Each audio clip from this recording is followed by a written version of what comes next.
नमस्कार। आइए आज हम इस विषय पर जानेंगे। बाबा के अद्भुत कहानी में देखेंगे बाबा का दिव्य एवं प्रसन्न मुद्रा का कारण जो कभी वापस नहीं देखा गया। बाबा की नगीना दादा को पनिशमेंट, आनंद मार्ग स्थापना दिवस, बाबा का रुद्र रूप जो कभी वापस नहीं देखा गया और एक अनोखी तरकीब जिससे बाबा को खुश कर सकते हैं। बने रहिए इस पूरे लंबे वीडियो को, देखिए और सुने इस अद्भुत घटनाओं को।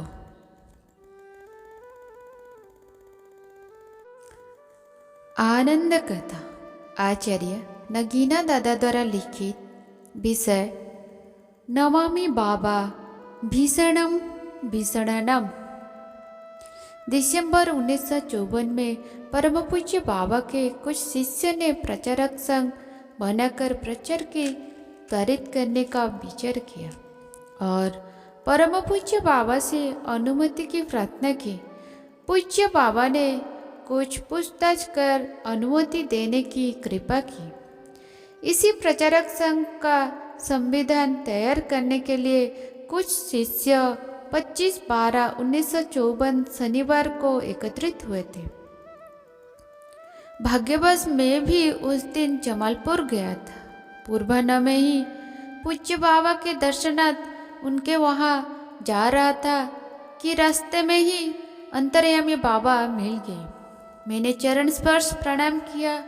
पूज्य बाबा के उस समय बड़ी प्रसन्न मुद्रा में पाया। करुणासागर बाबा ने कहा, आज कुछ लोग प्रचारक संघ का संविधान क्वार्टर में लिखने वाले हैं। तुम भी वही चले जाओ और संविधान तैयार करने में मदद करो। मुझसे 4 बजे घर पर मिलना। इतना कहकर पूज्य बाबा अपने गंतव्य स्थान की ओर चले पड़े। पूज्य बाबा का उस दिन का वह दिव्य रूप एवं प्रसन्न मुद्रा फिर अब तक के जीवन में दिखने को नहीं मिला। मेरे साथ श्री दीप नारायण जी और डॉक्टर श्री विश्वनाथ जी भी थे। श्री विश्वनाथ जी मेरे बचपन की सहपाठी है और मेरे ही आग्रह पर अभी अभी उन्होंने दीक्षा ली थी। हम लोग ने विचार किया कि वहाँ लिखने में समय लगेगा, इसीलिए अच्छा होगा कि हम लोग भोजन करने के बाद चले। ऐसा विचार कर हम लोग श्री बिंदेश्वरी जी के वहाँ लौट आए। भोजन करने के बाद चलने की तैयार करने लगे। इसी बीच 2 वरिष्ठ गुरु भाई श्री बिंदेश्वरी जी के वहाँ आ गए। वो भी इसी काम से आए थे। उन दिनों में सिगरेट बहुत पीता था। फिर भी मैंने तय किया कि सिगरेट का टीन साथ न ले जाऊं। इसके पूर्व भी मैं सिगरेट का टीन साथ लेकर कभी उस क्वार्टर में नहीं गया था। मैं जब भी जमालपुर आता था, श्री बिंदेश्वरी की वहाँ ही ठहराता और हर बार सिगरेट का डब्बा वही छोड़ जाता था। इस बार भी ऐसा ही करना चाहता था। ऐसा मैं मात्र शिष्टाचार बस करता था। मुझे इसका तानिक भी ज्ञान नहीं था कि मुझे इसे छोड़ना भी पड़ेगा। सिगरेट भी मेरी एक बहुत बड़ी कमजोरी थी। मेरे दोनों वरिष्ठ गुरु भाई ने कहा कि वहाँ तुमको देर तक लिखना पड़ेगा, इसलिए सिगरेट का डब्बा ले लो। मेरे इनकार करने पर भी मेरे गुरु भाई में से एक ने यह कहते हुए डब्बा उठा लिया कि चलो मैं लिए चलता हूँ, और वे चल दिए। हम लोग उनके पीछे हो लिए। मैंने उचित नहीं समझा कि मेरे वरिष्ठ गुरु भाई मेरे सिगरेट का डब्बा उठाए, अतः मैंने उनसे लेकर डब्बा अपने हाथ में रख लिया। उनके साथ चलकर हम लोग रेलवे क्वार्टर में पहुँचे और मैंने सिगरेट के डब्बे को कमरे के बाहर ही खिड़की पर रख कमरे में प्रवेश किया। मेरे वरिष्ठ गुरु भाई ने कहा कि अंदर ही लेते चलो, परंतु मैंने विरोध किया और डब्बे को खिड़की पर ही छोड़ दिया। अंदर जाकर हम लोग फर्श पर कंबल डालकर बैठे संविधान की रूपरेखा पर विचार विमर्श करने लगे। हम लोग के बगल में ही एक चौकी रखी थी और उस पर बिस्तर लगा हुआ था। उस बिस्तर पर एक सुंदर फ्रेम में मढ़ी परम पूज्य बाबा की भयावह मुद्रा की एक प्रतिकृति रखी हुई थी। इस क्वार्टर में एक वरिष्ठ गुरु भाई रहते थे। हम लोग समझाते थे यह क्वार्टर उन्हीं का है। इस क्वार्टर के जिस कमरे में हम लोग बैठे थे उसी कमरे में पिछले नवंबर मास में बाबा ने डेमोन्स्ट्रेशन दिया था। विचार विमर्श के बाद लिखने का काम आरंभ हुआ। सभी वरिष्ठ गुरु भाइयों ने मुझसे ही लिखने को कहा। उनकी आज्ञा मानकर मैं सर्वों की सम्मति के अनुसार लिखने लगा। लिखने का कार्यक्रम लगातार चलता रहा। करीब 3 बजे अपने वरिष्ठ गुरु भाइयों से मैंने 5 मिनट की छुट्टी मांगी कि बाहर जाकर मैं सिगरेट पियाऊं। वो लोग मेरे छुट्टी मांगने के मांस को भाप गए और सिगरेट पीने के लिए बाहर जाना चाहते हो। मेरे हाँ करते पर उन वरिष्ठ गुरु भाइयों ने कहा यही पी लो। मैंने विरोध किया और बाहर जाने लगा तो मेरे वरिष्ठ गुरु भाई ने मुझे रोक दिया। उनमें से एक सज्जन उठकर गए और मेरे सिगरेट का डब्बा उठा लिए। मैं सिगरेट निकलकर जलाने ही वाला था कि मेरे सबसे वरिष्ठ गुरु भाई जिनका वह क्वार्टर था बाबा की प्रतिकृति उठा ले गए और उसे दूसरे कमरे में रख आए। फिर सिगरेट की राख झाड़ने के लिए उन्होंने मिट्टी का एक छोटा सा बर्तन भी रख दिया। परम पूज्य बाबा की प्रतिकृति उठाते समय मैंने उनसे कहा यह आप क्या कर रहे हैं? मैं ही बाहर चला जाता हूँ, आप इनको यही रहने दीजिए। फिर भी मैं वो नहीं माने और परम पूज्य बाबा की प्रतिकृति को दूसरे कमरे में रख दिए। इसका मुझे पश्चाताप और दुख भी हुआ। अनमन ढंग से मैंने सिगरेट जलाया, किंतु 1-2 कास लेने के बाद ही सिगरेट बुझ गई। फिर से जलाने की चेष्टा की पर सलाई की अंतिम काठी जलकर बुझ गई और सिगरेट नहीं जल पाई। फिर थोड़ी देर हम लोग ने लिखने का प्रयास किया, परंतु वातावरण कुछ ऐसा हो चला था कि मन नहीं लगा। करीब 3:30 बजे हम लोग ने लिखने का काम बंद कर दिया, क्या कि 4 बजे पूज्य बाबा के वहाँ पहुँचना था। मैं और श्री दीप नारायण जी बाबा के घर की ओर चल दिए। वहाँ हम लोग के पहुँचने पर बाबा निकले अवश्य, पर क्रोध से भरे हुए। मुखमंडल देखते ही लगा कि यह रुद्र रूप है। इससे पहले पूज्य बाबा के इस रूप को कभी नहीं देखा था। अतः हम दोनों डर के मारे घबरा गए। डरते डरते हम लोग ने प्रणाम करना चाहता तो पूज्य बाबा ने बड़ी जोर से डांटते हुए कहा, दूर हटो। मैं तो सत्य में आ गया, किंतु दीप नारायण जी साष्टांग में गिर ही पड़े। उनको साष्टांग प्रणाम करते देखा। मेरे भी हिम्मत बढ़ी और मैं भी साष्टांग में गिर पड़ा।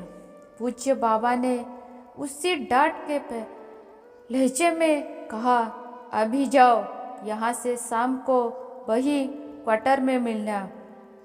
मैं और दीपनारायण जी वहाँ से चुपचाप लौट आए। आज भी उनके उस रुद्र रूप को याद कर डर जाता हूँ। यहाँ मुझे सत तुलसीदास के रामायण की एक पंक्ति याद आ जाती है। अरुण नयन भुकुटी कुटिल चिंतावन नृप है शोकप।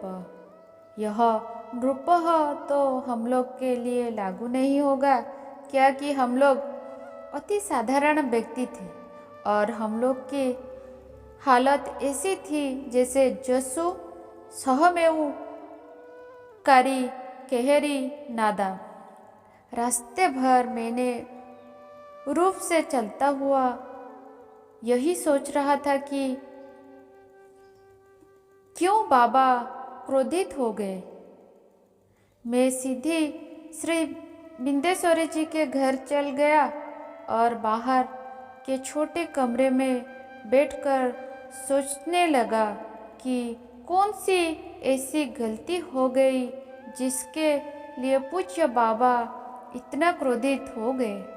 बाबा के घर से चला तब भी रास्ते भर यही सोचता रहा, पर कोई कारण समझ में नहीं आ रहा था। उस कमरे में बैठे चिंता करने लगा और मन ही मन पूज्य बाबा से प्रार्थना करने लगा कि बाबा जिस भी कीमत पर ही कृपा करे अपना इस रूप को बदल दे। मैं आपकी शरण में इस रूप को देखने नहीं आया था। इसके बाद संसार में मुझे जो भी प्रिय था सभी नेति रिश्ते तथा अन्य सभी वस्तुओं एक एक बार मानसिक रूप से मैं उनको अर्पण करता गया और आग्रह करता गया कि इन सब को लेकर भी आप प्रसन्न हो सके तो ले परंतु आप प्रसन्न अवश्य हो। इसी अर्पण के दौरान मुझे याद आया कि मैंने अपने पद की बचाया रखने के लिए पूज्य बाबा से बार बार आग्रह और हठ किया था। आज अगर इसको भी लेकर आप प्रसन्न होते हो तो मुझे खुशी होगी। यह मेरा आखिर अर्पण था। इतने ही में श्री बिंदेश्वरी जी के बड़े भाई श्री पुनीत बाबू आ गए और मुझे कमरे में अकेले बैठा देख पूछ बैठे, अंधेरे में अकेले बैठ क्या कर रहे हो, कितने बजा है। मैंने घड़ी देखी और बताया कि 5 बजा है। जाड़े की शाम और दिसंबर का महीना 5 बजे अंधेरा हो ही जाता है। मैं बाहर आकर उनसे बात तो कर रहा था, पर मन में पूज्य बाबा का बहुत रुद्र रूप ही था। शाम को 7 बजे में फिर रेलवे क्वार्टर में पहुंचा। बाबा क्वार्टर में आए और काफ़ी देर तक बैठे रहे। मुझसे बात करना तो दूर, मेरे और आँख उठाकर देखा तक नहीं। उस दिन बाबा मैदान में टहलने भी नहीं गए। क्वार्टर से जब वो चले तो हम भी साथ हो गए लिए। रास्ते में मैंने हिम्मत करके पूछा, बाबा क्या मुझसे कोई गलती हुई है जो आप अप्रसन्न हैं? बाबा ने कहा, उस समय घर पर मैं अस्वाभाविक था। अब 5 बजे के बाद मैं तुमसे असंतुष्ट नहीं हूँ। तुम अपनी हालत तो देखो, तुम में और मृत्यु में कितना फासला रहा गया है। मैंने कहा, बाबा मैं पिछले महीने भर से दौड़ कर यही तो पूछने आ रहा हूँ, परंतु आपको व्यस्त देखकर पूछने सका। बाबा ने कहा, तुमको तो धूल और धुएं से बचने के लिए कहा था, पर तुमने परहेज नहीं किया। मैंने कहा, बाबा, मैंने उनसे बार बार परहेज किया है। वहाँ से लौटकर मैं चिंतन अवस्था में ही सो गया। दूसरे दिन मैं वापस नहीं जा सका और जमालपुर में ही रुक गया। उसी दिन अर्थात 23/12/1954 को जिन वरिष्ठ गुरु भाई के क्वार्टर में मैंने सिगरेट पी थी, उनसे मुलाकात हुई तो उन्होंने कहा कि प्राणायाम को साधक को सिगरेट पीने मना है। बाबा ने अपने धुएं से परहेज करने को कहा भी था, फिर भी आप सिगरेट पीते रहे। मैंने उनसे कहा कि मैंने तो कभी सोचा भी नहीं था कि धुएं से परहेज करने का मतलब सिगरेट नहीं पीना है। मैंने तो समझा था कि दम घुटने वाला धुआं से परहेज करना। मुझे दुख है कि मेरी नासमझी के कारण बाबा को क्रोध करना पड़ा। अब मैं कभी सिगरेट नहीं पीऊँगा। यद्यपि उसे छोड़ने का कष्ट मुझे अधिक होगा। उस दिन के बाद से आज तक फिर कभी सिगरेट नहीं पी। शाम को नित्य की तरह बाबा के दर्शन करने चला, परंतु उस दिन हम लोग के पहुंचने के पहले ही बाबा घर छोड़ चुके थे और रास्ते में ही मिल गए। उस दिन बाबा के चलने की गति अधिक तेज थी, इसलिए चरण स्पर्श प्रणाम करने का मौका नहीं मिल रहा था। मैंने बाबा से कहा, बाबा, तेज गति के कारण प्रणाम करने का मौका नहीं मिल रहा है। यह सुनते ही बाबा ने बड़ी ही क्रोधित मुद्रा में घूर कर मेरी ओर देखे। मैं चुप रह गया। कुछ दूर चलकर बाबा रेलवे क्वार्टर की ओर मुड़ गए। हम लोग भी पीछे पीछे चलते रहे। वहाँ पहुँचने के बाबा ने वरिष्ठ गुरु भाई से पूछा, डिक्टेशन ले सकते हो?